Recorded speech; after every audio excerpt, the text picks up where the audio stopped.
Hey guys, I just watched the Suicide Squad, the definitive Suicide Squad, so to speak. And directed by James Gunn. We have an all-star cast, of course. John Cena. Rick Flag is played by that guy again. I'm sorry, I don't know his name. Um, Margot Robbie, Idris Elba, Sylvester Stallone as King Shark, and many more. Yeah. And by the way, for those who were putting money on who was going to die first, I'd say your bets were on the money because even as I was watching the trailers, I was like, okay, this person's gonna die, this person's gonna die, this person's gonna die. And my predictions were 99% correct. Even the little twists at the end that they had, I was pretty right on. But other than that, I mean, the story was really great. I really enjoyed the story. I really enjoyed the heart of the theme. Of course, it's a little bit cliche, but I think it's forgivable when you compare it to the utter failure of the other Suicide Squad, and that's not to say like it's the fault of the director or whatever, but the studio just never really gave them the reins, whereas like the studio was this time around was like, okay, we forced them into a corner that round. I think we should just let them go at this point because what do we have to lose? I mean, controlling stuff in the past got us nowhere. Let's just say fuck it and see if we double our returns. And I'm pretty sure this is gonna double their returns because this was a fucking fantastic movie. It was a really blockbuster-ish type of movie. I could see it, being a blockbuster, really big motion picture, if not for this pandemic. And I do feel there is a drawback with this pandemic, but of course, for the people in the US, they're going back to the theaters. So I think it's safe to say that Warner Brothers did wait to punch in their ticket at the right time, so to speak. Um, and for me, okay, like I have to explain to you guys why Margot Robbie didn't really feel like Harley Quinn in the past for me. For me, in the past, she was playing the cosplay of Harley Quinn, so to speak. Like, Harley Quinn to me is a broken person, right? A broken girl. And that's not a big diss to, women or whatever, but she is a broken girl, and how she was broken down was by a master manipulator, the Joker. And even though we didn't get the perfect Joker in the original Suicide Squad, but you can see how his actions have affected her in some ways. Obviously, they're sticking to the trope that maybe this is a parallel world where we have the same type of Harley Quinn, but maybe not the same Joker. You get what I mean? And yeah, so for me this time around, she felt slightly close. I would say, in my opinion, in my Harley Quinn obsessed mind, she is closer to 85% of the Harley Quinn, or rather, this time around, she is more of the insurgent Harley Quinn from Justice League. Sorry, the Injustice. The Injustice games. Sorry, but yeah. So for me, her martial arts, granted, they haven't really explained that, but maybe they're waiting for a Harlequin, origin story, whatever. I hope they really do it because Suicide Squad did not do it justice. It's not as simple as the whole scene that you know the original Suicide Squad played. It was very much her wrestling with her thoughts, and ultimately she chose to go to the Joker, not ultimately not 100% out of love. Like I would argue 90% out of love, 10% out of the feeling that she had. She was essentially a caged bird story. Like she was a caged bird, and to fight out of that, she had to become Harley Quinn. So um I had hoped they would have kept some of her psychology, like her psychology career on standby as a joke. Like I did like that small portion in the original Suicide Squad. Like, hey, I'm a qualified psychologist. I could give you a session. Like that's for me her having awareness of how this crazy world has turned her crazy, and but she still has that mind to analyze people. And I think they did hint at it some parts in this movie, and I'm not gonna nitpick and go, well, they didn't really show all of it, but they did hint at it here and there, and I did appreciate that, don't get me wrong. So um they brought Viola Davis back as Amanda Waller, and I really loved it. I don't know how this is gonna play in a Malaysian cinema because we are a conservative country. So I'm really, really glad I watched it online.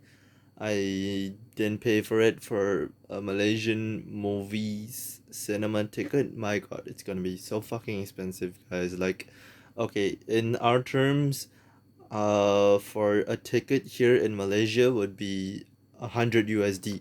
Like, not even kidding. Like, okay, like you could get, if you were to watch a matinee, it would be about, yeah, it would be about 100 USD. If it's like on the day, it would be like 25 ringgit, which is about times 4, it's about 100 USD as well. I'm thinking of like if matinee is 80 USD, sorry, 80 USD for a matinee, 100 USD for a blockbuster ticket on the day, opening night. So like full price, meaning to say, right? So that's crazy. So I'm just putting it in American context because you guys need to understand, like, our economy is not as great as, the US is. So, you have to understand my position as well. I'm not the type to spend money that much anymore because of this pandemic and all that. And, it's one of those things where I feel like if I appreciate it enough, I would definitely recommend other people going to the cinema to watch it though, but I'm very much not the type to like to go out as well. I really like the pandemic, For me, lockdown is the best thing because I don't need to go out, and my parents won't force me to go out, and see people because I'm not that type of person to really want to fill my day. I just want to sit down and relax and catch up on some stuff that I've missed out on media and all of that. But sometimes I do like to go and watch movies alone or with my friends. But other than that, I don't really feel the need to go out and you know socialize. I don't really see the need for that. But to each their own. I understand some people's need to see other people or be around other people. But yeah, so anyway, with the movie, I think that the themes that they did obviously were really well thought out of, and James Gunn just having the time of his life. Like, you can tell there's elements of Guardians of the Galaxy here, obviously, but with Disney, it would have never fly. Like, it would have never flew for Disney because he loves his gunplay. Like, I don't know how many people are gonna notice this, but James Gunn loves his gunplay, especially at the end for Bloodsport. There was so many guns. Like, it started off with a small gun into a big gun, but still, like, you know what I'm saying? Like, it's a modification that makes a gun bigger. Like, it's more, damage per second, so to say. And it was really awesome to see. And the dick measuring contest with him and John Cena was really great to see, as well as in like them showing off their kills and all of that. And the dialogue is really well done in this movie as well. um Obviously, the CGI, I mean, I really look out for that nowadays in superhero movies. And there was a part of this movie where it was really, really, really visible. And I'm not talking about the kaiju, by the way. The kaiju was fine. I really liked the animation of the kaiju. But there was some scenes where I was like, okay, this is pretty bad, the CG. But I can forget it because it was a fun movie. It was a really, really fun movie. And I really did like the heart. I think it was a really sad ending. I think for the especially for the kaiju. I felt really bad for the kaiju. I didn't really feel bad for the humans. That's how twisted my mind is. I felt bad for some humans. I mean, you are supposed to be in that mindset. Well, maybe they're not really that bad, like for the Suicide Squad especially. But yeah, so I mean, I don't really want to spoil anything much, but yeah, this movie was so out there, and I was so glad that James Gunn got to express himself fully, no hold back. He was just like, yo, can I do this? And this is like, yeah, sure. you know, I'm pretty sure there are other stuff where James Gunn was like, yeah, I don't think this is gonna fly, so he cut it out. But other than that, I don't know what would have made this movie better. I mean, there is stuff for everyone. If you're a hardcore feminist and you want to see women standing on their own, there's a whole scene for that as well. I mean, I was very impressed by that, by the way. And I saw that scene where, I mean, they talked about it on Jimmy Kimmel as well. And I saw that scene and I was like, okay, this is pretty Harley Quinn hardcore stuff. Like, I can see some foot fetish people being like, oh, like it's gotta be a thing. I'm pretty sure. Um, what else? The Ratcatcher story. Yeah, I mean, that wasn't really pulling me in. I mean, I could see them, like, pushing a certain demographic with that as well. Especially with like girls. Like, there's a lot of things for girls here as well. It's not just for guys. I mean, this whole gunplay stuff is for guys. I mean, some girls will be into gunplay. I mean, it's 2021. And anyone could be into anything, right? So, I mean, there will be girls who will be more towards the some of the things that are gonna be in here. So, I'm not gonna say like I think it's very even split. Like 50% of the stuff here is for guys, 50% of the stuff here is for girls, especially a lot of stuff with Harley Quinn. I think a lot of girls who have been in bad relationships and think, guys can be douches, and we can, but like, yeah, but anyway. um I I did like Idris Elba's character. I think he did a really great job portraying you know the deadbeat dad who was Bloodsport, and I just love John Cena. So I've been a big fan of John Cena since WWE. I'm a big fan of his work. I think he's a great actor as well. I mean, some of the things, he's still getting into it. I think he does play the douchebag quite well. So it's it's a lot of things that happen in this movie where you're like, okay, they're not gonna really go anywhere with this, and then they do pay it off, and I really do like that they do pay it off, but there are a lot of characters where they just introduce them for the sake of introducing them, and then you know but yeah, out of 10, what would I give it? Oh, this is hard. mm, you know what, I'm giving it an 8. Yeah, I'm giving it the seal of approval. This gets an 8 out of 10 for me. I have really nothing bad to say other than the twist that they had at the end. I kind of knew. I was like, He's not really dead." I know. Um, and again, a lot of people who I was personally betting wasn't gonna be there for long didn't.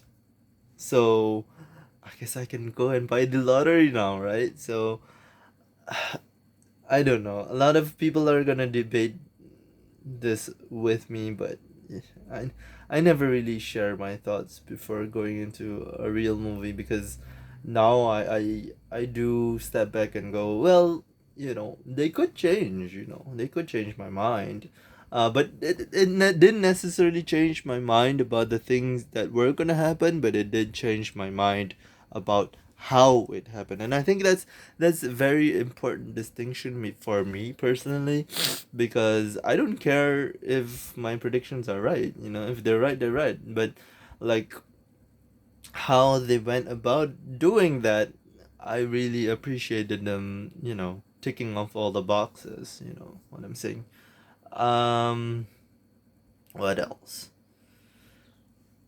Again, I really liked Starro, even though he wasn't really in this movie for long, and I know like the trailers like kind of made it seem like he's gonna be in this for the majority. He's not, and I mean technically, if you really watch the trailer and really analyze it, you kind of know where stuff is gonna be, and that that's why I don't really like modern trailers anymore, and that's why I don't really do trailer reactions anymore, just because just from the trailer itself I know where the pieces are gonna be placed, and I just have to put it all back, you know what I'm saying?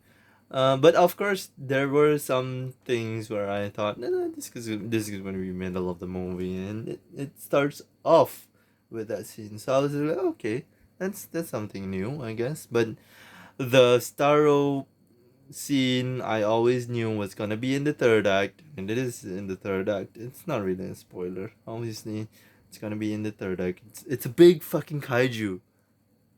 Where do you think it's gonna be in? Right? Um, the part where they blow stuff up, that's. I'm not gonna spoil that one because that was fucking awesome. That was fucking awesome, dude.